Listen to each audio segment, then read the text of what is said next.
Hello, you're listening to the Sower, a podcast of the Ciceronian Society. The Ciceronian Society equips and encourages Christian scholars to serve the church as a center of cultural and civic renewal. To learn more about us, our events, our journal, Pietas, to sign up for our newsletter, and make your tax-deductible gift, please go to ciceroniansociety.org. We have a really busy year ahead, so definitely stay tuned. We got our fall symposium this October 22nd to the 24th in 2026 in Holland, Michigan, where I live. Proposals are due June 1st, shortly after this episode. Our 2027 spring conference will be at Regent University in Virginia Beach in March, and the proposals for that are due September 1, 2026, and we'll also be launching the Logres Institute for Classical Studies this fall, actually, Logres Institute for Classical Liberal Studies this fall, and we will have a lot more to say about that with Josh Herring, our guest today, very soon. I'm Josh Bowman, Executive Director of the Ciceronian Society, and before we go any further, I'd like to open with prayer. Heavenly Father, we ask that in the name of your Son, Jesus Christ, you would bless this conversation and guide us by your Holy Spirit. May all we say and do bring glory and honor to you. Amen. Amen.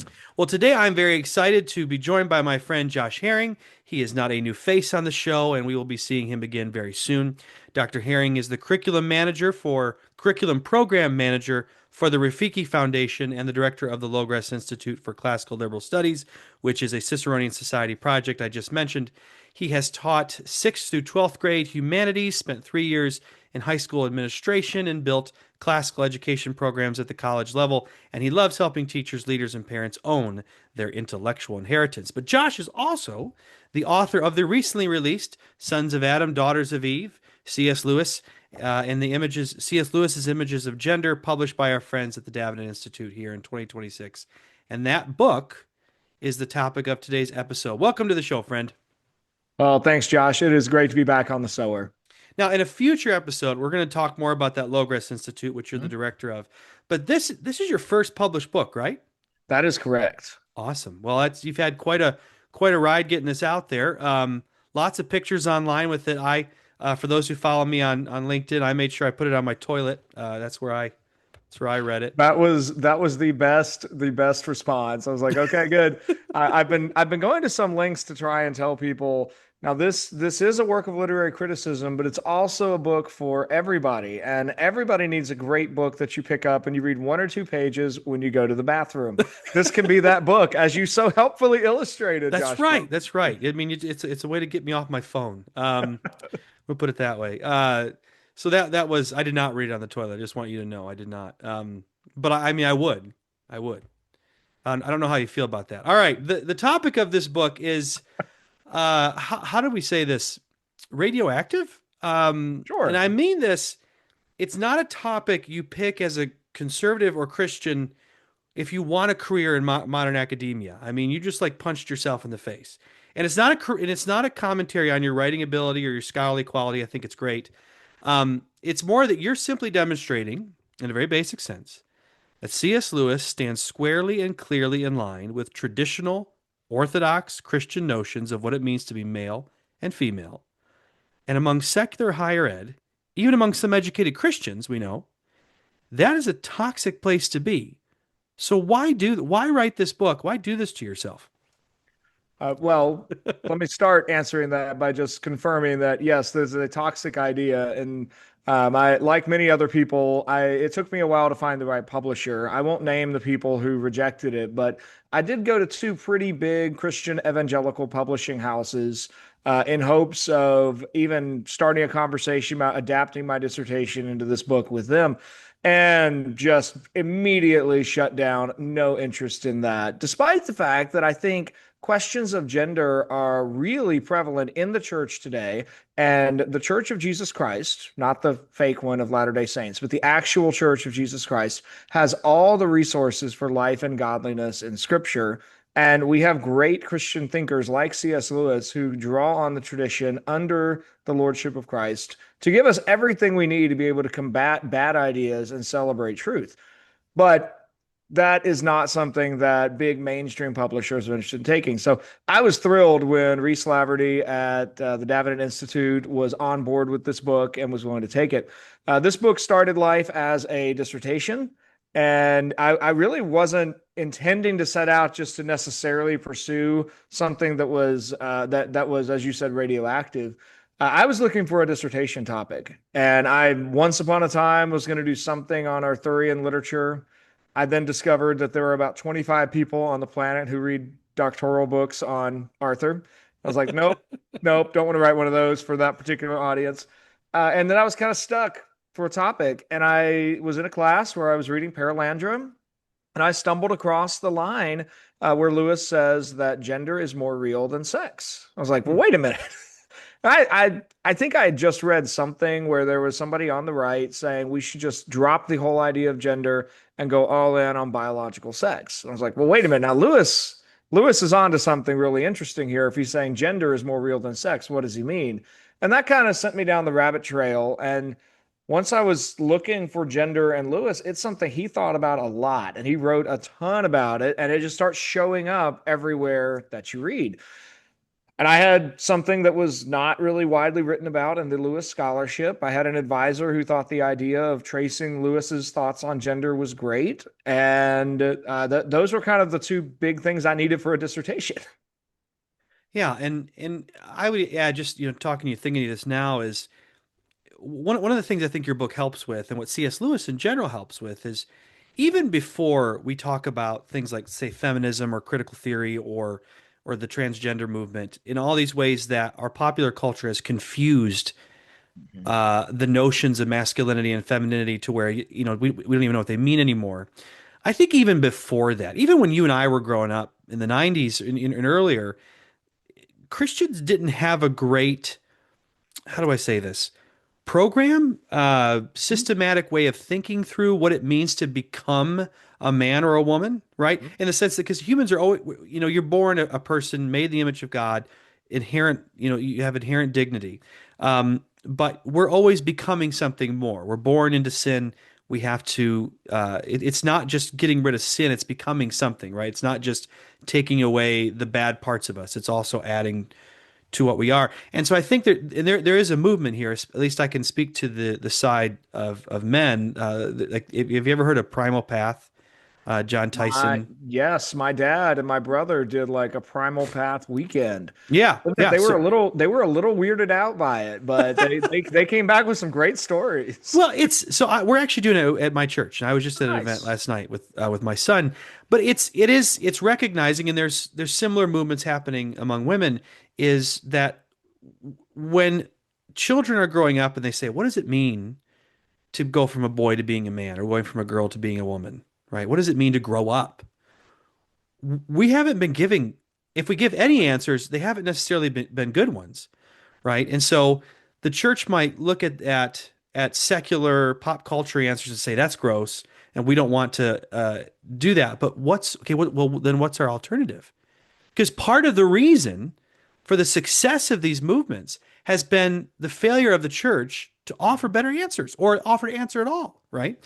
I think that's absolutely true, and it's one of the things that I want this book to kind of get at, is that there's been such a push in modernity to try and make men and women just interchangeable. And as part of that movement of modernity, we have so much technological progress, so much economic progress. We've lost some really essential things that are really common in much more traditional cultures. Rites of passage I think, are one of those. And so I remember as a kid, my dad, when I was younger, took me through several things that he got from a book called Raising a Modern Day Knight. I've read that. Yeah. And I just, some of them were a little cheesy, but honestly, they were very formative for me and my brothers, just to have specific moments say, you were 12, now you're 13. That matters. You're more of a man now that you're 13. You're somehow more of a man now that you're 16. The government says you're now an adult when you're 18. And they're just these rights. We may need to construct those a little bit more, but I found it very powerful to have those moments to go through. And the lack of those, I think, really is significant. It says something. You're reminding me of a section of Richard Weaver's Ideas of Consequences, where he talks about once you start sliding downhill culturally, it becomes really difficult to remember that you are declining. Yeah, right. It's at that point where you're about to go over the edge that you can kind of be like, wait a minute, stop. And we're way past that in terms of in terms of kind of losing these clear visions of this is the masculine, this is the feminine, and all boys should be aiming at becoming more masculine and all women should be aiming at becoming more feminine. We're decades away from that as kind of Oh a yeah. cultural paradigm. Yeah. You think about, what does it mean to be a man? I just went to Disney World recently, and apparently, I think they're cut off for they charge, who they charge as an adult is like 10. So my 13-year-old son was charged as an adult. So apparently Disney thinks you're an adult really early. But if you're a rental car company, you're not like an adult who can drive that until you're 25, which I think Yeah, is that's right. interesting. That might be too early in some cases. All right, now as I understand it, this book has been written for a while. You Mhm. had some opposition to it coming out. I never got the whole story there. I mean, is it fair to say it was censored at first before it got published? I think it's fair to say that this book comes with a story. And before I even tell any of the story, I just need to make very clear for any and all legal purposes that I am speaking for myself. I am not speaking on behalf of my publisher. I in no way mean to defame anybody that I might name in this story. I just am going to tell a little bit of the story. Um, Davenant Press accepted this book, and I worked with Reese Laverty to adapt the dissertation into the book form. And we got all that finalized. It's good to go. We were going to publish on August 14th of 2025. On August 10th, we received a response from the C.S. Lewis Institute explaining that we did not have permission to publish. My editor had requested permission because I used substantial amounts of Lewis quotes in here to justify the claims that I make, Mhm. as is common practice amongst scholars and literary Scholars, yeah. critics to actually demonstrate the evidence behind your claims. Well, that kind of threw us all into a bit of a tailspin to try and figure out what do we do. This book is literally 4 days from launch. We have announced on the website. Davenant's already done some pre-advertising of it. And so the initial response was to put a pause on that, about 2 weeks to figure it out. Well, when 2 weeks went by and we had some internal turnover, the previous president of Davenant stepped down, and that threw this into the lap of the board. Hmm. And I was initially quite worried when this went to the board because already I'm in my mind I'm thinking, oh my goodness, this is gonna we've got some pushback. It'd be so easy to just drop this book. There's Hmm. not that much invested in it. They could get out of it pretty easily. Well, instead, I just think it's God's grace. The Davenant board is quite the courageous bunch. They're prudent, but courageous, and so their response was, "Okay, we need to figure out what legal grounds we're on." And over the next few months, here's what I learned. C.S. Lewis's intellectual property is controlled by two organizations, the Lewis Estate and HarperCollins Publisher. They operate together. They have a long-standing custom, I'll just call it, of either saying people cannot publish books about Lewis or charging per word for people to publish quotes from Lewis. Now, this is on very shaky legal grounds when we're talking about scholarship. My understanding of this is very different if we're talking about trade publication, but when it comes to scholarship, this is why the fair use doctrine exists both in the United Kingdom and the United States. Fair use kicks in if we're talking about academic work, about literary criticism, and as long as the work is not reproducing the thing that's quoted in full. Because the idea is that your quotation can't replace the sale of the original work. Right. Well, Davenant procured a copyright lawyer to do a separate analysis of my book and to evaluate how many words from Lewis I'm quoting relative to the amount of commentary. And then came out with a beautiful letter stating that we have a textbook case of fair use and asking for the Lewis estate to respond to the fact that we're going to publish and just go for it. To my knowledge, this was a I mean, we've since heard nothing from either the Lewis Estate or HarperCollins. I know of at least four other Lewis scholars who have either had their works on hiatus or been directly opposed because they want to quote from C.S. Lewis, and the Lewis estate does not wish to permit them to quote. Now, I can't speak to why that is. All I want to say is that this is a current check in the in Lewis scholarship where there would be more and I suspect better volumes of Lewis scholarship if people freely were able to quote from his works.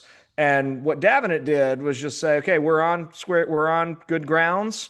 We're going to move forward. And so far, they've not actually faced anything further from either HarperCollins or from the Lewis estate. Gotcha. So we published 6 months later in March of 2026. Excellent. Well, congratulations. I don't want to touch that particular Yep. issue any further based on what you just said, but I'm going to assume, especially with our audience, that they know who C.S. Lewis is. We don't need to rehearse that. That he doesn't need an introduction.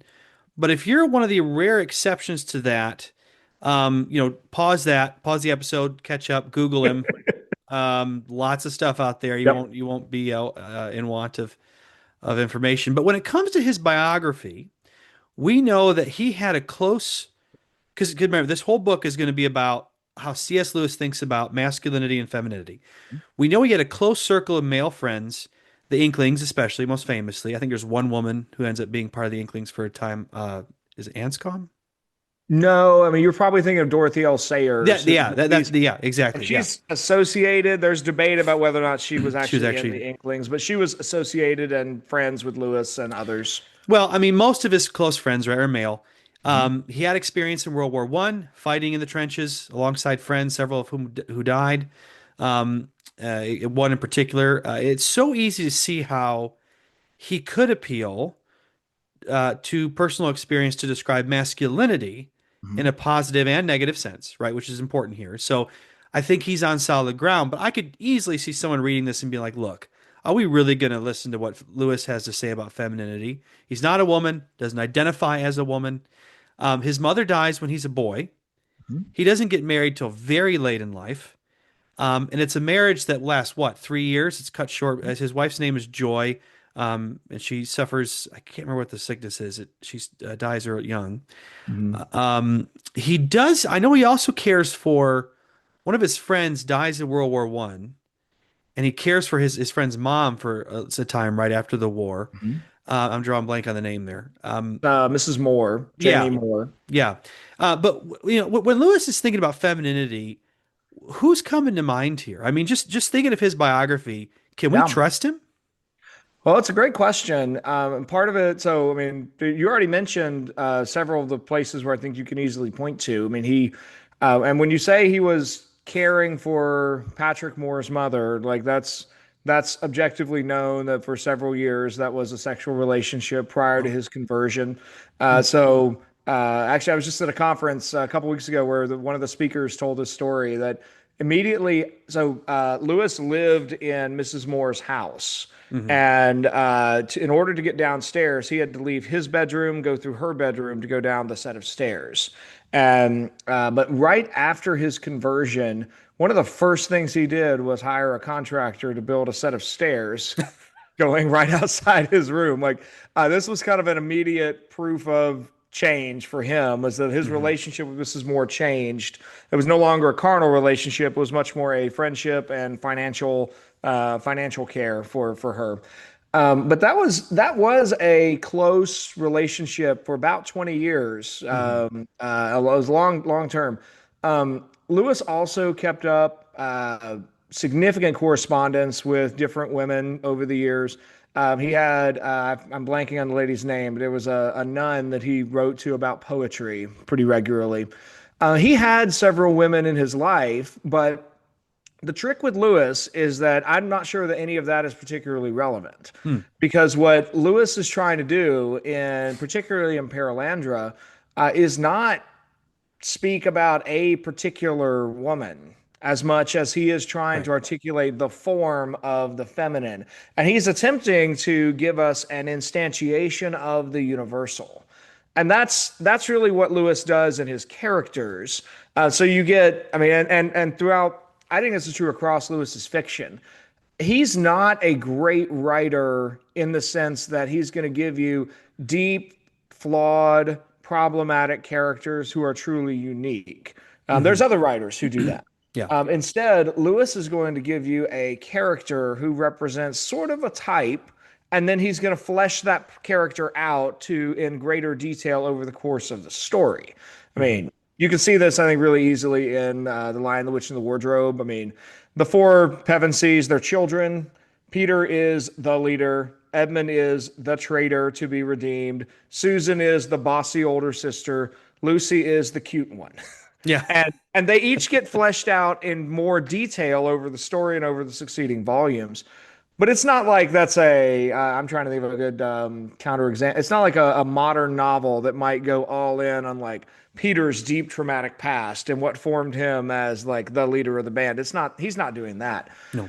So, I think when it comes to specific women, Lewis is not really drawing on specific like women he's encountered in order to create Tenedril, for example, or to create Jane Studdock in The Hideous Strength. Hmm. Instead, what he's doing is drawing on universal truths that are really resonating with the combined wisdom of humanity as distilled in the Western tradition. Hmm. So in Tenedril, I kind of think you're really looking at a combination of Helen of Troy. Hmm. This is a face that could launch 1,000 ships. You're also looking at Lewis's rendition of Eve from Paradise Lost. There's also mixed in there a little bit of Mary, mother of Jesus. Hmm. There's also probably a hefty bit of Queen Guinevere to some extent. Hmm. That just like Lewis is kind of bringing all this together as a literary creation.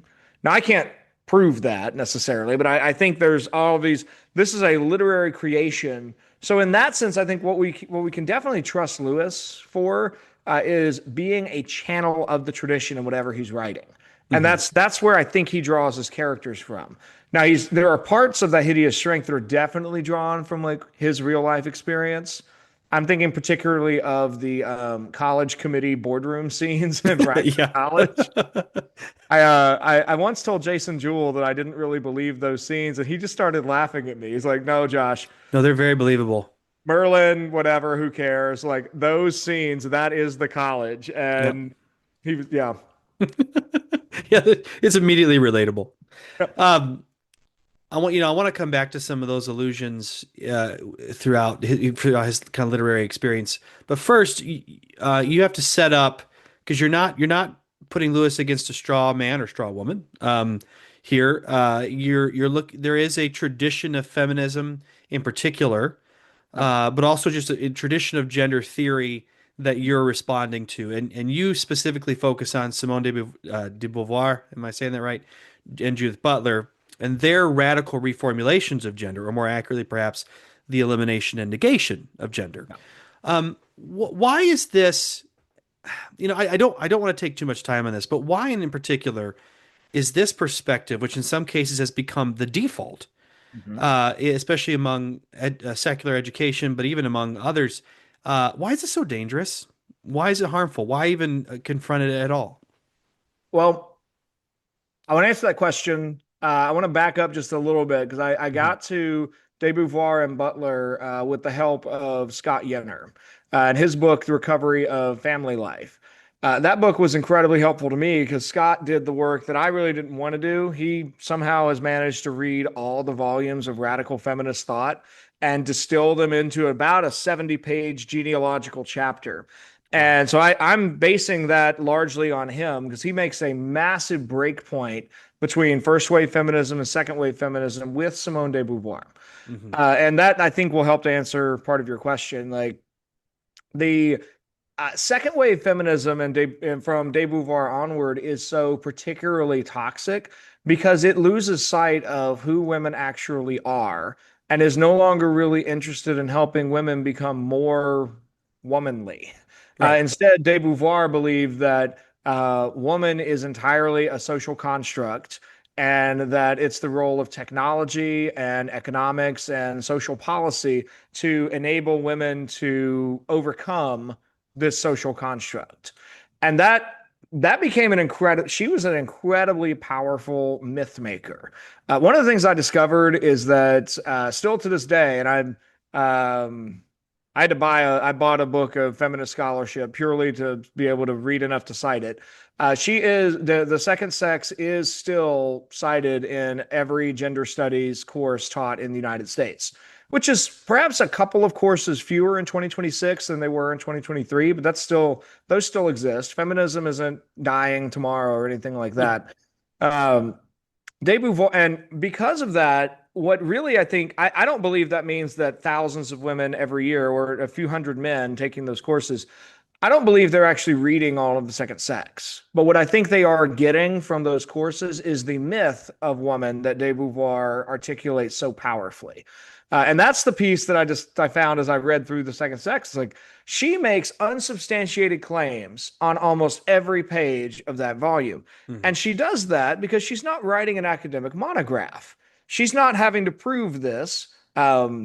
She is I would call her a second-rate existentialist philosopher who's famous because she had a romantic relationship with Jean-Paul Sartre, and she's creating a myth of woman, and it's a myth that is a somewhat coherent, complete worldview that walks through every possible point of a woman's biological cycle and from birth to death and explains how each of those points is really determined by men and society writ large. And Mhm. she's telling a story of freedom and revolution. And that's a powerful myth. Well, Judith Butler, at the beginning of Gender Trouble, roots her project as a continuation of de Beauvoir. So, for my purposes, it was a relatively straightforward second voice to include. Only she's going to update this and say it's not only women, it's also men. It's not only men and not only women. It's also the very concept of gender is itself a script. And so her myth, if you will, is that all of us are faced with a courageous task of writing the script of our own identity. Hmm. And that myth, so and Butler is the almost unquestioned voice of secular graduate education across the last 30 years in anything that touches on sexuality and gender studies. And so, what we're looking at when we come to anything related to this topic area is an incredibly prevalent myth that Mhm. has at the root of it the existential vision of self formation, where your task is to form yourself. And you are and if you believe that you somehow exist apart from your self formation, then you're a coward. And that's really what I wanted to take aim at with this book, because I think Lewis offers us such a healthier vision of what it means to be human. And it's one that we resonate with because none of us actually made ourselves. We actually were physically made by our parents, and then we're shaped throughout life by the communities that we're in. And there's a limited sense in which the choices I make are very significant. But the choices I make about myself and who I am are always inside these given parameters. And Lewis offers us, I think, a really compelling vision to say, actually, the heart of human nature is receiving who we are and unfolding that gift and learning what it means to be human over a lifetime. Well, And let's stop there for a moment because one of the things I think is important about this book is it starts from a premise in some ways that and I think you're right about this. You're not going to convince a feminist. No, you're not going to convince someone who's already read Judith Butler or Simone de Beauvoir and that they're going to change their mind. In part because in order to get to de Beauvoir and Butler's position, you already have to assume that there's not a reality just given to you, that you are already the prisoner or the creator of your own constructs, right? That reality is not something you receive as either a gift or a prison, right? I mean, it's something that you construct. One of the things that's always struck me as interesting is that Freud seemed to be better on this than others. And again, I could be misreading him, but to me, Freud said, reality is a thing. It sucks. It conspires against your happiness. Deal with it, right? With different, you got, and it's not. There might be a super ego, and it might be repressing you. But honestly, for civilization to work, we probably have to have that anyway. And you're gonna, just make your general unhappiness a little more tolerable. And so critical theory comes in and has all these different ways of saying, no, we can free ourselves from this by recreating reality in our own image, right? Recreating our own myth. So when you turn to Lewis now in chapter 2, you're not saying, you're not replacing one myth with another so much, or at least not in the kind of fictional sense. Lewis is trying to communicate this is reality. Mhm.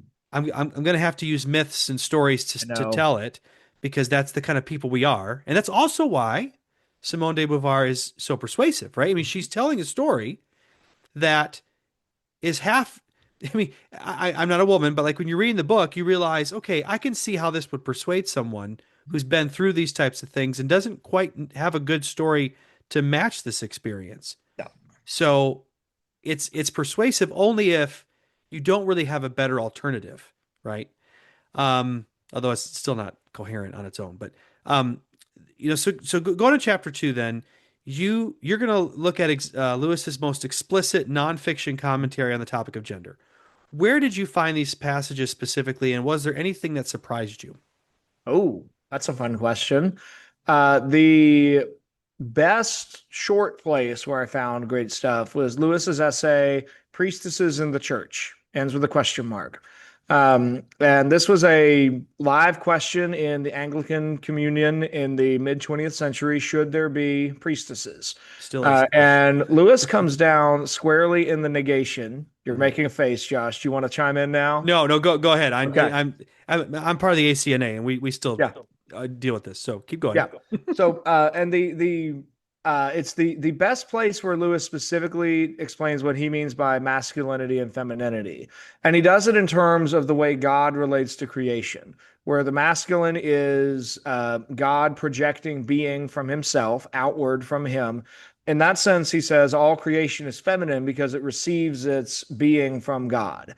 And that then grounds Lewis's assertion that even if men are bad priests, he literally says it's actually no argument to say, or he thinks it's entirely possible that women might be more pastoral than men.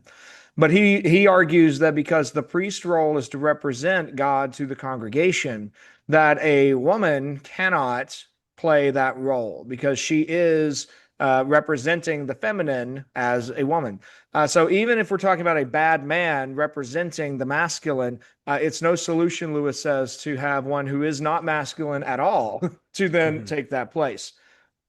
Now, that's the clearest place where I think it articulates it. The other major source for this, now there's we're talking like major sources like chunks of paragraphs, is the Four Loves. Mhm. Now there's a lot of once you're looking for, as I mentioned earlier, it just starts showing up, and there's a lot about this in Lewis's Oxford History of the English Language, the O'Hell volume, and then Allegory of Love as well. But in the Four Loves, Lewis specifically talks about the way men and women relate to each other, and he roots this in marriage, but it's in his chapter on Eros, and he argues that in sexual union, men and women are taking on these mythological roles.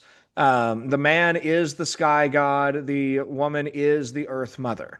But he talks about these as these have always got to be a kind of paper crown and play. Because this is, if this was ever serious, then the woman is asking for worship that would become idolatrous. And the right rule that the man has as a paper crown, if he were to exercise that in all seriousness, it becomes tyranny and oppression. And that he then goes into a really interesting set about like he does not make the mistake that egalitarian exegetes do of only focusing on the submission language in Ephesians 5. He backs up just a few verses and he talks about how all of us are to submit one to another, but then he focuses back on the husbands love your wives as Christ loved the church. And he talks about for the men, this paper crown is also a crown of thorns. Mhm. And so he makes no apologies about the fact that many men are very bad at playing these roles. But Lewis is asserting that this is part of the fabric of reality. This is the way that God has made us and has made the world. And that when we ignore the reality, we ultimately just cause harm and we misunderstand the way things are supposed to work. I think the thing that was most surprising to me was probably his language in Priestesses in the Church. Because this is kind of tangentially related, I suppose. I grew up in a Southern Baptist world that largely revered C.S. Lewis while pretending to ignore all the weird parts about Lewis. Right. I mean, so like growing up, I was like, oh yeah, Narnia. Nobody ever talked about Lewis smoking and drinking with the Inklings, That's right. Yeah. but he smoked and drank his way to an early death. I mean, Yeah, it's he just did. like, and nobody talks about the fact that he's not really sure about inerrancy, probably Hmm. not on board with inerrancy. He's probably a theistic evolutionary guy, Hmm. and he thinks about myth in a way that would send my spiritual forefathers in the conservative resurgence running for the hills. Yeah. Like they would never think about myth as a conduit of truth, and they just think about myth as lies. And Lewis just has he just looks at things differently than Southern evangelical Christians tend to. Right. And so priestesses in the church was just aware of like, oh, he just totally reframed the way marriage works, the way these roles work. And it's not any kind of like prideful self-assertion. Hmm. But it is just recognizing that there is a mythological pattern that seems to be widely recognized across human literature. And Lewis thinks that those kinds of mythological patterns suggest this is something that God has put into creation and that we ignore those at our own peril. Speaking of these patterns in literature, like we know that Lewis draws a lot on, again, on Greek, Roman, Norse mythology. That's well known. But two people you focus on here that I don't, you're going to know way more than I do about these folks is Milton and Spencer, right? I've long known about his debt to those two, and I've read Paradise Lost. Um, I'm curious why it matters in this case. Milton, among our audience, will probably be more obvious, and especially with Paralandra. Um, but most of us, myself included, have never read Spencer's The Faerie Queen, for example. Why bring them in at all? And I should tell you that after reading your book, I actually bought Spencer's Faerie Queen, which I immediately regretted when it showed up on my. I had no idea it was huge. It's like it's Huge. the size of a child. Um, so I don't know when I'm going to read it, but someday. Um, I, But I can help you with that part, Josh. And if any of your audience, if this episode is out before June 15, any audience members welcome to email me, jherring@logresinstitute.org, and take me up on this if I still have seats. I'm doing an online class on the Fairy Queen, books 1 through 3 this summer. We're starting Monday night, June 29, and finishing Monday night, August 10. We're going to meet once a week and talk through half of one book of the Fairy Queens, about 35 pages per week, and we'll work through books 1 through 3 summer of 2026, and Lord willing, we'll do books 4 through 6 in summer of 2027 because it is a lot. It's the kind of poetry that I just don't know very many people who would voluntarily pick it up without the accountability of some sort of class or group where you at yeah, least feel bad about having paid a little bit of money and then like coming and not being ready for class. And that little bit of shame is very helpful for it's very powerful. producing reading. I read Spencer first with a guy named Ben Lockard, and it Yeah. was because Dr. Lockard he's an internationally known Spencerian, Hmm. and he spent his career studying Spencer. I'd never read Spencer, and I discovered that was his specialty, and I needed to come up with a tutorial for my PhD program. And then he literally just kind of explained it all to me over a 15-week semester. And I don't know that I would have read Spencer otherwise. So Hmm. I was, But why bring him yeah. into this book though? Yeah. Why does he matter So here? let's back up well, yeah, let's do Spencer first. We'll do Spencer first, then we'll get to Milton. Um, Lewis loved Spencer. Every time he could, he managed to bend his writing around to talk about Spencer. And this is a side of Lewis that I don't think gets read nearly as often. I tend to think of at least three different Lewises. There's Lewis the apologist, Mere Christianity, and so on. There's Lewis the fiction author. And I would lump some of his poetry in with this, but that's Narnia and the Ransom trilogy. And then there's Lewis the scholar. And not very many of us make it to Lewis the scholar. His two main books on this are called The Allegory of Love and then The Oxford History of the English Language.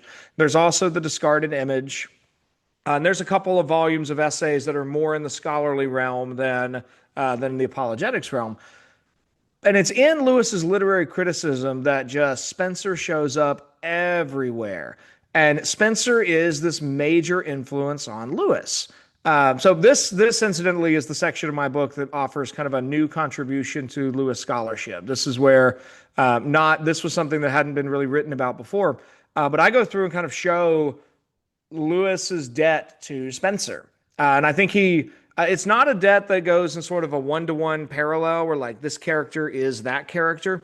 Instead, it's really Lewis reading and absorbing what Spencer does. Spencer is a poet of atmosphere, where the atmosphere of Faerie shapes the characters, much like in the Chronicles of Narnia. It's the air of Narnia that brings out the virtues in the kids. And then there's I haven't looked at this section of chapter 2 in a while, but there's two other main pieces. There's a sense of allegory that he develops from Spencer that's a much thicker kind of allegory than John Bunyan. It sits somewhere in between a full-on symbol, like you might read in a King Arthur, a Knights of the Holy Grail, where a mystical grail descends from on high, and it means something. Hard to pin down what exactly it means, but it means something. It sits between that kind of symbol and the sort of flat allegory where, like, Mrs. Faithful makes it to the holy city. And it's just like, thank you, Bunyan. I wasn't sure. He gets all these pieces from Spencer. So that's one the other piece I think he gets from Spencer that is directly relevant to my project is a deep attention to the unity of the masculine and the feminine in a generative manner. So in the sense that in the Faerie Queen, the masculine and the feminine come together in all kinds of expected and unexpected ways. And then Lewis works that in to his own project. Maybe one Narnia example from chapter 5 that should hopefully make sense. Now, I'll admit, I think this is one of my out there arguments. So if anyone wants to take me on and explain why I'm wrong, this is a great place to do it. Charn in The Magician's Nephew is a thoroughly masculine planet. It's hard, it's stony, there's a harsh light that shines down, and there's not much life there. The only life is Queen Jadis, and she's rigid and in a death-like trance until the bell is struck. And she's, as the only woman left on the planet, as soon as she's awake and moving, the entire place starts falling apart, and they all leave. Now, then take Charn as the purely masculine, not a place where life can flourish. On the flip side, you have the Wood Between the World as a purely feminine space. It's vegetative, it's moist, it has all of these sunken pools that are going outward, going into other places. The problem with the Wood Between the World is that there's nothing stable about it. They start forgetting their identities. If they stay there, they lose their memories because it's so soft and quiet. And it's a place of like perpetual sleep. The purely masculine and the purely feminine are not themselves places where life can actually flourish. You get the bringing together of those elements in Narnia, where you have Aslan, the masculine lion, and you have him singing the feminine ground into existence, and then his voice and the ground together produce life. And this place where the masculine rigidity of the land and the feminine flourishing of life are able to unite in the creation of stable conditions. That kind of approach Lewis gets from Spencer.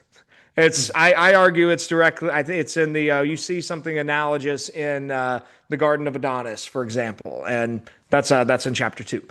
So Lewis gets all this from Spencer, and when you know Spencer, you see more deeply into Lewis. So I found it very helpful in that sense. Any other thoughts on Spencer before we jump to Milton? Because I don't want to leave Milton out. No, yeah, let's go on to Milton because I can't really challenge you on this. Like I said, I know not. Oh, one question I do have is just a biographical one. Is who was Spencer? Was he a Christian? Was he? Yeah, no, it's a great question. I shouldn't have skipped that. Another reason I really like Spencer, we Protestants have Milton for the epic poetry tradition. Yes, and that's it.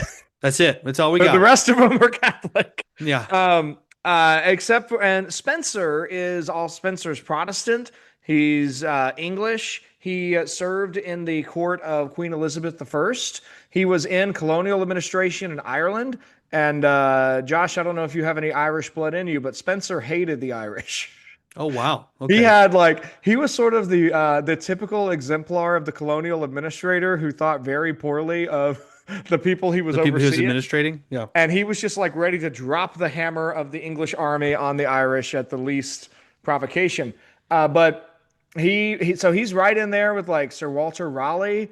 I think this is just absolutely fascinating about Spencer. He's a really he doesn't necessarily understand what he's doing with his own poetry. Because Huh. he wrote this letter to Sir Walter Raleigh where he talks about the 12 moral virtues in Aristotle and how he's going to have each of his books be about one of those virtues. Now, this is a problem for anybody who's read The Faerie Queen because there's only 6 books. And then of those 6, stop me when I name a virtue that's not in the 12 moral virtues of Aristotle. But the first one is the virtue of holiness. Oh, wait. The Oh, second wait, one is wait a minute. temperance. The Stop. third one Oh, is chastity. oh, wow. Okay. The fourth one is friendship. The fifth one is justice. And I don't remember off the top of my head what 6 is, but then you have 2 cantos of mutability. Okay. That's it. So, I do have to laugh though, going back to the Irish thing, because Lewis is Irish, right? I mean, he's yes. from Northern Ireland, so Yeah, he's from that Belfast. Yeah. yeah. Again, a talk on Spencer would be great. I did not know about that class. But let's move to Milton. So Yeah. more obvious connection there. Yeah. Milton gets a lot of love. I don't have much that's unique to say about Milton, um, except one quick story. I went to a regional conference on Christianity and literature at Regent University a few years ago, and discovered that not everyone of the 12 of us that were there, I think 8 of them were students of a guy named Phil Donnelly who teaches a Milton class at Baylor University. So I'm over here just having finished my Spencer studies, and I'm now surrounded by Milton people, and discovered like they all love Lewis, and none of them know a thing about Spencer. Yeah. This is just how it goes. Yeah. In 1943, Lewis publishes Paralandra and uh, The Abolition of Man. No, yes, and The Abolition of Man and A Preface to Paradise Lost. A Preface to Paradise Lost is Lewis's collection of lectures that he had written and then edited after teaching Paradise Lost at Oxford. Hmm. And I think Oxford, it may have been Cambridge. I forget which year he took over. But regardless, he read Milton, wrote his lectures. And if you go through and read Preface to Paradise Lost, you see a lot of correspondence with Paralandra.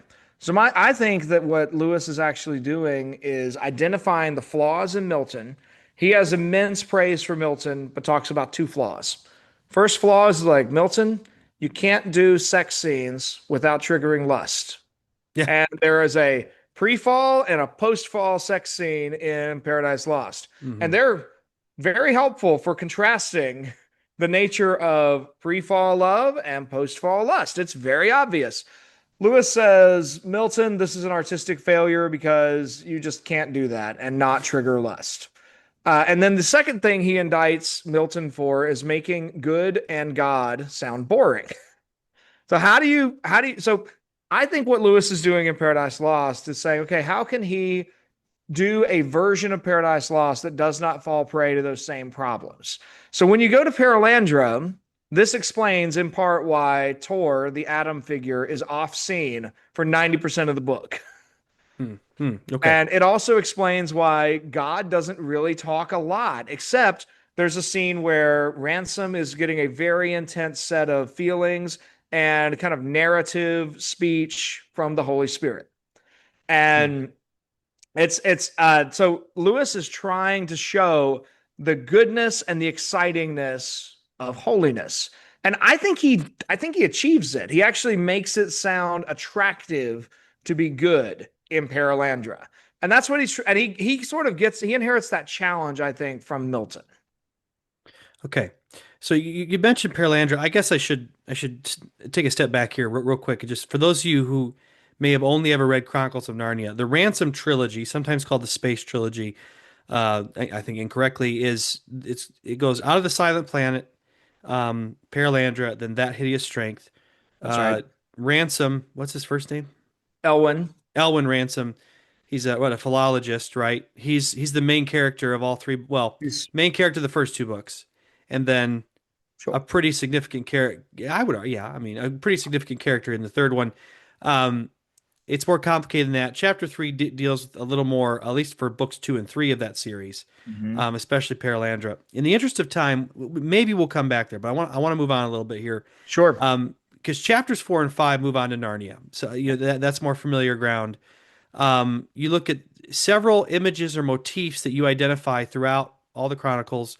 Um, but I first want to look at the distinctions you're observing between in the Narnia Chronicles between positive masculinity and femininity and negative masculinity and Mhm. femininity, and give us an example to start with. I guess how does Lewis show us that positive and negative contrast?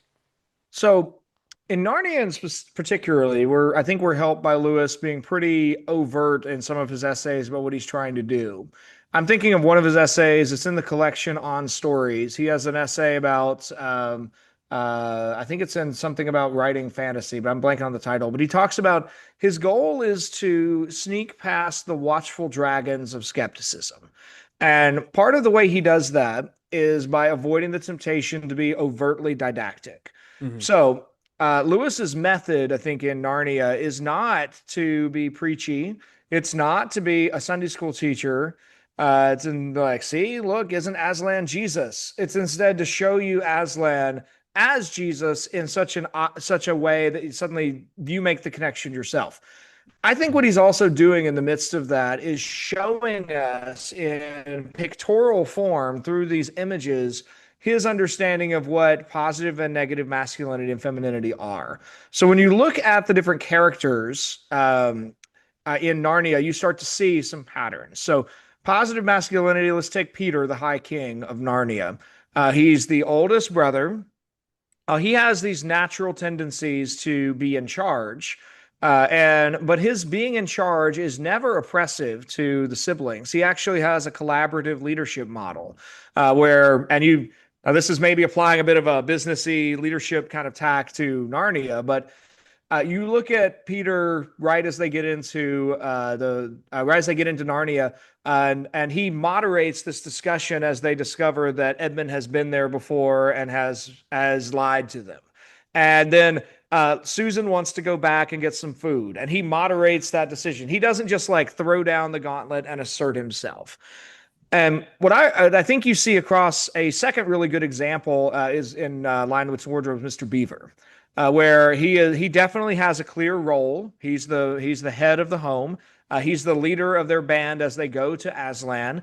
But his leadership is always for the protection of the others and for pursuing their good. And there you see Lewis's picture of really this is what positive masculinity is all about. Men have different upper body strength. Men have inclinations to be in charge. Those inclinations aren't wrong. The question is, are you using that for the good of those underneath your leadership? Are you using your strength for the service of others? That's what Lewis shows us. And I trace that through all seven, so I won't belabor the point. He also gives us pictures of the negative. My favorite example of negative masculinity is King Miraz Hmm. in Prince Caspian, where in one sense you begin Prince Caspian, or you get the narrative of Caspian's childhood through Dr. Cornelius, and initially sounds pretty good. Here is a king who is ruling the kingdom, and things aren't that bad.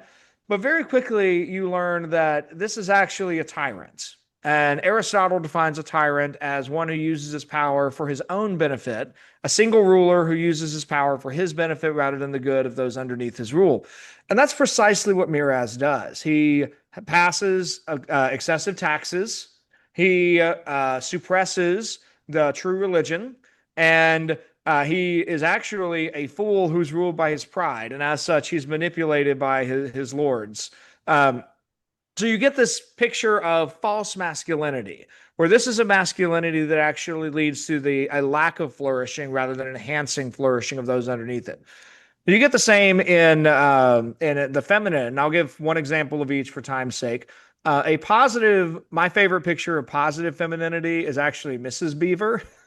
Because here Lewis gives us an absolutely charming, very traditional British housewife who is all about. So Mr. Beaver is like, oh no, the White Witch is coming. We need to leave right now. And Mrs. Beaver starts gathering pillowcases, stuffing them with supplies, and making sure that the kids have blankets and pillows because she knows they're not getting to the stone table tonight. They have to sleep Mhm. somewhere. Yeah. She even grabs like a little bit of whiskey so that everybody can have something sweet to sip on to put them to sleep. Is that so? Is that the British housewife or the Irish housewife? I think that that's fantastic. Also, there's some one of the themes that's throughout this book, and you mentioned it earlier, and I'm wondering just to comment on this because a key theme of Lewis and a key theme of what your book is that there is a reality. It can be known. It is a gift Yeah. to that we want to respond with gratitude for. That's that to me that is a key idea not of Christianity but also of conservatism. Mhm. Um, but is reality? How do I say this? Could you take this too far? Right? And is reality always a gift? Like, because it's also reality that when Lucy goes into Narnia, it's a forever winter without Christmas. Right. That's real, at least in the context of Narnia. And so we don't want her to accept that, right? So in a way, what is the reality that you're talking about? Right. Is this just like, look, don't try and change anything, right? Yeah. That there is a masculinity and a just go to the masculine and Yeah. feminine, that there's a way this is supposed to be. Don't ever adapt or change.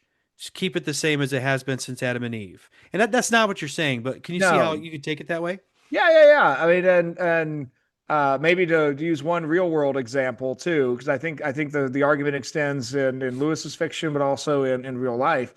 Back in 2010, I had the opportunity to spend a couple weeks in Mumbai working with the Southern Baptist Missionary there, and one of the things that just shocked me was the instruction to definitely not give any money to beggar children. And the missionary I was with pointed out a man wearing woman's garb and pointed out that over there, yeah, that's the pimp that's running this gang of beggar children. Wow, jeez. And just 2010 Mumbai, I have no idea if that's still the case, but in 2010 Mumbai, that was a kind of a normal thing to happen.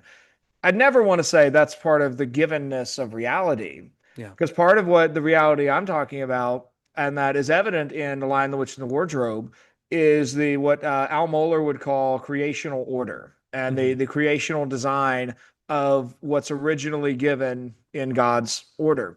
As part of our experience as humans is that we don't know anything but a fallen world. Yeah. But scripture gives us that's where I start in the introduction. Scripture starts with a picture of God's perfect world. And he gives Adam and Eve the actual decision making authority to determine if they will keep that perfect world or if they will exchange it for something else. And that's to keep it in the language of this book, that's the original rejection of the gift. And Hmm. we're all born into a world where the gift has been rejected. There's echoes of it that remain. There's pictures of it, and there's a pattern given to us in Scripture and articulated by Christ. And those of us who follow Jesus believe that we actually are. We've been given the power to live as members of His coming kingdom while still in a fallen, broken world. So we're always caught in this. We see what God is trying to do. We experience the brokenness of the world around us. And this to get back to one of your earlier questions, I think this is the toxicity of radical feminism because radical feminism says look to this brokenness and celebrate it, Yeah. and reject the sense that like it's wrong and not what we were made for. Hmm. Yeah, Uh, and there's this is I think a tension that a lot of conservatives try and Christians struggle to live within because on the one hand you don't you don't want to rebel against reality, but you Right. don't necessarily want to equate the status quo with reality because part of the status quo is sin, right? So it's this Right. fallenness. On the other side of this is you also don't want to become kind of the ideological, immanentize the eschaton, bring perfection in heaven on earth Right. to to the world and fix all this sin, which I think is one of the things that recommends Lewis so well. So in The Lion, Witch, and the Wardrobe, the witch is defeated. Spoiler alert for those who don't know. But you keep reading the Chronicles of Narnia, things don't go well, I, right? It's they well, so this actually shows up now. This is where that time-honored debate of which way should you read the Chronicles comes right, in, yeah, and there's only one right answer. You read them in publication order, because if you read them in publication order, you discover in book six, The Magician's Nephew, that Narnia was made right, but that in the very hour of her birth, an evil has entered this right, world, yeah, yeah. Aslan says. I mean, that's where, to tie in the last piece I didn't get to two questions ago, the negative image of the feminine. Oh yeah. My favorite negative image of the femininity is Jadis. Hmm. Because she is the I define the feminine as an inward orientation towards creating conditions conducive to life. Jadis is the anti-woman. She deals death. She has and in Magician's Nephew, when she eats the apple, she turns herself into an icon of living death. And as such, she gets power, but her magic, in contrast to Dr. Cornelius's magic and Aslan's, anything Aslan does, those things bring life. Her magic turns people to stone. And Right. so she doesn't bring life, she brings death. Mhm. And so like that's where I think though that false feminism kind of comes in, is like it's a feminism that celebrates death rather than celebrating a truth of the feminine bringing life in a way that the masculine cannot. Yeah. Um, a couple things, and then we'll need to conclude here. But beyond Lewis, where because I this isn't the only person you read on these things. I mean, C.S. Lewis gives us a bunch of images of gender. Where else can we find images of male and female that are consistent with Christian teaching and Western tradition? Images that embrace the given, as you call it, and don't oversimplify the reality of masculinity and femininity. Where else? I mean, maybe and again, maybe you are going to write on someone else, but it'd be interesting to know, like, if someone was going to be doing a project on images of gender and literature Yeah. that were not secular and feminist, where else might they go? Tolkien, and who else would we look at? Well, definitely Tolkien. I mean, in one sense, almost anybody prior to the 20th century. I mean, Yeah, Jane I can't. Austen, right? Yeah, Yeah, Jane Austen's going to have because and it's I don't want to be dismissive and just call them stereotypes because that's negative language. But in a very real sense, this was the universally accepted typology that anybody doing literature was going to operate inside of. right. So you see this in Homer. I mean, and I want to avoid just the flat images of just like caricatures of characters. Right. But I mean, I don't. Penelope in Homer's Odyssey is a great image of a wife who leans into the nature of her wifeliness as a way to outsmart all of his suitors. And Odysseus, I don't. I think Odysseus is definitely a masculine man, but he doesn't come off great at the same time. I think any man who takes 20 years to come home to his wife and has, let's call them, stops along the way, there's something questionable there. Um, but I think Dickens comes to mind as maybe, Mhm. but some of Dickens's villains. I mean, I'm thinking of Uriah Heep in David Copperfield. I think he's definitely a weakly masculine character, and David Copperfield's my favorite Dickens novel, so that's why I'm sticking with it. But David's two wives are maybe good examples of a simplistic femininity versus a rich femininity, Hmm. because his first wife, Dorothea.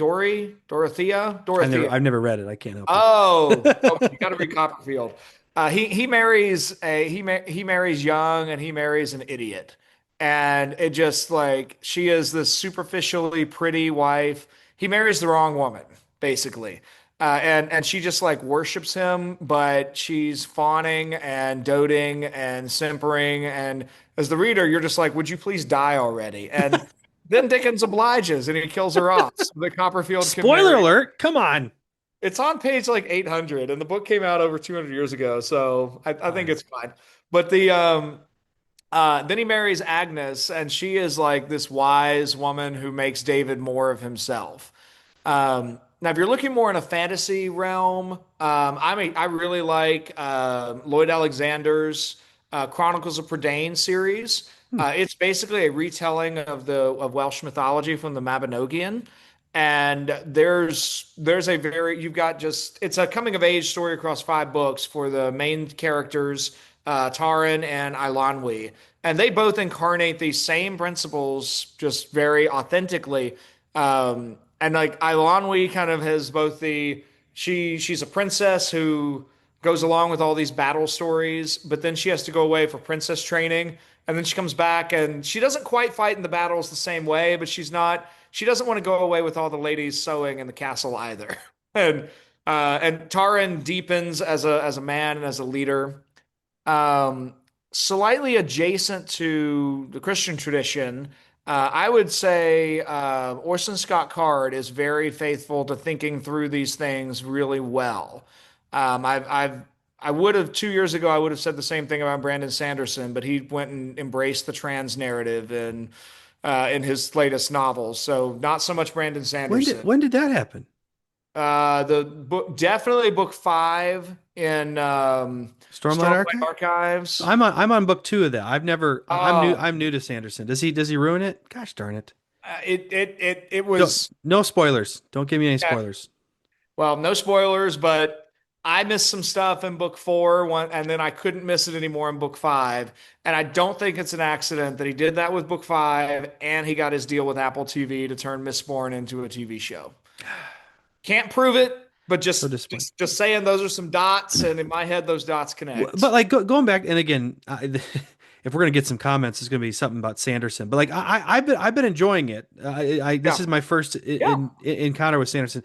But one of the things I would argue, and I assume you agree, is that he some of his characters are just idealized, right? They're too. I mean, some of them are well developed, like Kaladin, with he's a really interesting guy, and but he's there's part of me that's like, is there more to the depth than just his trauma? Shalyn, I just imagine her as the most beautiful woman in the world, in many ways, but also I'm like, there's got to be a little more here. That's a different story. I also was thinking of, and because this comes up at our conferences, a bunch of us guys, we've read Patrick O'Brien's series, Master and Master and Commander. Commander, in the Aubrey Matron series, and then Horatio Hornblower series, right, by C.S. Forester. A lot of us love these books. I love these books, and both authors. I don't know if I would call them trying to make a Christian argument, Mhm. or and I also wouldn't say that they're trying to make a kind of feminist, secular, or critical theory type argument, but they are giving very complicated pictures of men and women, um, at a point where, because the world is turned upside down by the Napoleonic Wars, at least within the British Navy and the relationship between their life at sea and their life at home, what does it mean to be a man in this world of total war, right? And so it's this would be a really interesting panel topic at Ciceronian Society, is what I'm really trying to say here. Uh, so I think there's a lot that we could do. Another thing I might ask you, just as a closing question. Before we do a closing Yes, question, go. I would feel terrible if I did not also shout out Brent Weeks on that question Okay. because Brent lives in Oregon. We met at the Undiscovered Lewis Conference 2 years ago. I've been a fan of his ever since I discovered his Night Angel trilogy. Okay. And then I read through his Lightbringer set of 5, and I'm currently waiting on Kyler Chronicles book 2 to come out. But Brent is doing authentically Christian fantasy that deals with themes of gender and sexuality in a biblically orthodox way that Hmm. traditional Christian publishing won't touch. So I mean, he had a he just had he's willing to kind of wrestle with those questions of like disorders and diseases and what happens when you like were a prostitute and then get sort of redeemed, and what comes next, and like how do you Hmm. get out of that? And he's writing stories that are dealing with that in and not in a way that's like trying to come to simplistic answers. Yeah. And Yeah. so I'm a big fan. So he's definitely one I should shout out there. Is it WEEKS or WEAKS? Eeks, Okay. week, like as in like a 7 day week, but plural. Brent, you said Brent Weeks? Brent Weeks. Okay, I'm about to look that up. I've never heard of him. That's really Yeah. interesting. Well, He also is a um, Hillsdale grad, so we're everywhere. let's say you're teaching. Really, that's true.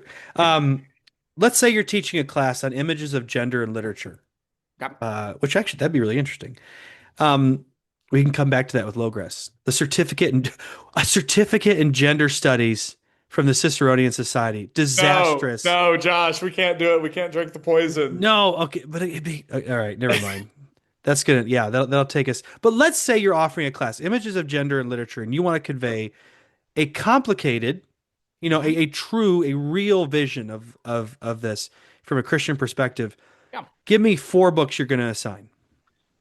I'm going to start with the book of Genesis, the whole book, not just 1 through 11, Okay.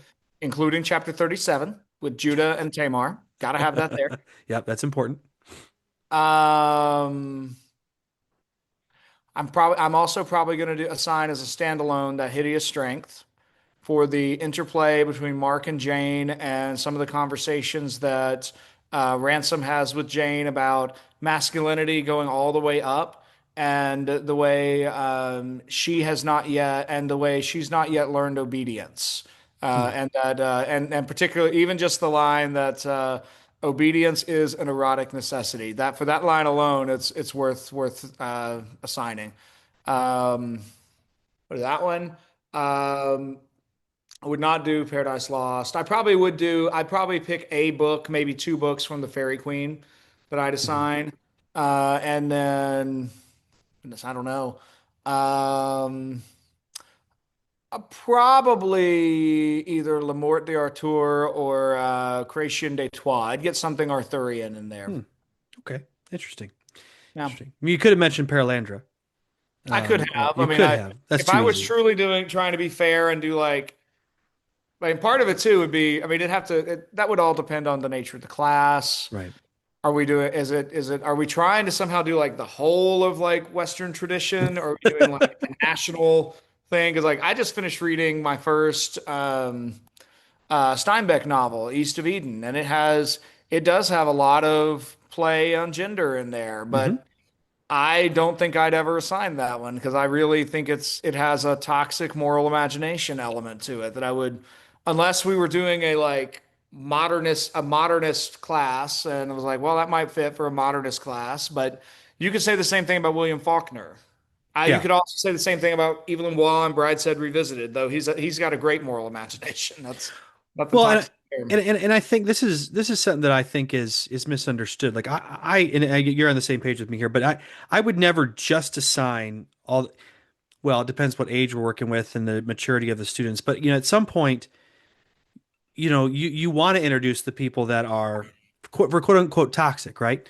Like if Right, if you're an economist, you're a capitalist, you're a Mark, you got to get to Marx. Like right. I actually, this is gonna sound. I love like Marx, Rousseau, Machiavelli. I love teaching them. They make my skin crawl, but they are so much fun because at least from a political philosopher standpoint, Sure. these foils to work from are really helpful. Now, again, with gender, I think about my own kids. There's certain things like I don't want you to read this yet because you're not ready to deal with this confusion. Instead Right. of you encountering this as what do I do with this? It's going to actually form your imagination in a way. It's going to form your default, to put it one Well, way, and right? we're talking about works that are substantive. I mean, Yeah. there are things I would never assign. Like there's a Yes. trilogy by a terrible contemporary writer named Jay Kristoff, who I mean, he has in book one she's in love with a guy. In book two, she's in love with a girl. And then book three, in order to create true parody, her dead male lover from the first book comes back to life. So she's like torn between Corpse Boy and her lesbian girl. Like, What in I the just don't world? think there's any redemptive quality in that kind of writing I mean, it's just trash. So I would never assign that. But like, there's other authors. There's a contemporary author named Hanya Yanagira who wrote a book called A Little Life. I really enjoyed. I might go back to that one. I'd only assign her first book because I just didn't get into her second book. But it's about these four guys who all graduate from college and they all move to New York City, and it follows them over the next 40 years. One of them is a tortured artist. One of them is a gay guy who cuts. One of them is a movie star, and another guy's in publishing. And it's really a novel about their friendship. And it's all about the complexity of their friendship. And it brings up a ton of really just like modern themes that you can tell, this was published in 2021. Okay. Yeah. But it does it in a way that's substantive and there's like meat to chew on. Like if I were doing like a contemporary novels class, like I might assign that one. Yeah. Like just because it has things I don't like in it doesn't mean I'm not going to assign it. But like it's got to still be substantive and push us towards the real and not like make us confused, if that makes sense.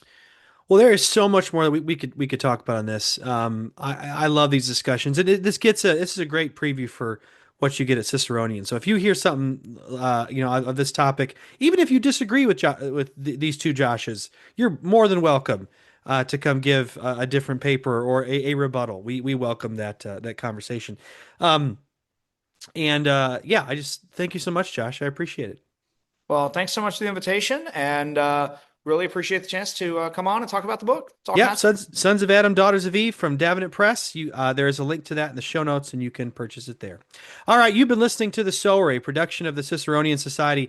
As a reminder, we have a second podcast discussing Cicero's seminal work, On Duties. That's released every Wednesday morning. Be sure to take a look at that one as well. We also have the Fall Symposium and the Spring Conference, not to mention our journal Pietas, the annual Herbert Storing Prize for works on the American founding, and the new Logres Institute, which we're going to talk a lot more about very soon. Make sure to sign up for our newsletter to stay on top of everything Ciceronian Society. Don't forget to rate and review this podcast, share it with your friends, check it out on our website at ciceroniansociety.org, and thank you for listening.